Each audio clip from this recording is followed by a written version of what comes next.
പണ്ട്, അതായത് ഞാനൊക്കെ സ്കൂളിൽ പഠിക്കുന്ന കാലത്ത് വീട്ടിൽ കുളിക്കാൻ വേണ്ടിയിട്ട് അച്ഛൻ വാങ്ങിച്ചിരുന്നത് റെക്സോണ അല്ലെങ്കിൽ ലെക്സ് എന്ന് പറയുന്ന സോപ്പാണ്. അങ്ങനെയാണ് ആ സമയത്ത് ഒരു പരസ്യം ഇറങ്ങിയത്. ലെക്സ് വാങ്ങിച്ചു കഴിഞ്ഞാൽ അതിനുള്ളിൽ ഗോൾഡ് കോയിൻ ഉണ്ടാകും എന്നും പറഞ്ഞിട്ട് ഒരു പരസ്യം വന്നിരുന്നു. ആദ്യമൊക്കെ ആ സോപ്പ് കുളിച്ച് തീരണ വരെ കാത്തിരുന്നു അതിൻ്റെ അകത്ത് ഗോൾഡ് കോയിൻ ഉണ്ടെന്ന് അറിയാൻ വേണ്ടിയിട്ട്. പിന്നെ അത്രയ്ക്കുള്ള ക്ഷമ ഇല്ലാത്തത് കൊണ്ട് സോപ്പ് കിട്ടുമ്പോൾ തന്നെ കവർ തുറന്നിട്ട് ഒരു ഈർക്കിലിയോ അല്ലെങ്കിൽ സൂചിയോ കൊണ്ട് ഇങ്ങനെ കുത്തി നോക്കും. ഗോൾഡ് കോയിൻ അതിൻ്റെ അകത്ത് ഉണ്ടെങ്കിൽ തടയുമല്ലോ. ലെക്സിനെയും റെക്സോണേനെയും കുറിച്ച് വേറെയും കഥകളുണ്ട് കേട്ടോ.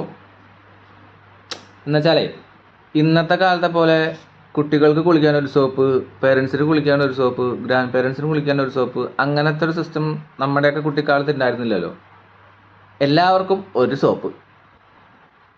അങ്ങനെ ഒരു ദിവസം സിസ്റ്റർ കുഞ്ഞായിരുന്നപ്പോഴത്തേക്ക് എന്തോ ആവശ്യത്തിന് ഡോക്ടറെ കാണാൻ പോയപ്പോഴത്തേക്ക് ഡോക്ടർ ചോദിച്ചു, കുഞ്ഞിനെ ഏത് സോപ്പിട്ടാ കുളിക്കണേന്ന്. അപ്പം അമ്മ പറഞ്ഞു ലെക്സ്. ഡോക്ടറുടെ ചോദ്യം, എന്താ നിങ്ങൾ മകളെ സിനിമ നടിയാക്കാൻ പോവുക?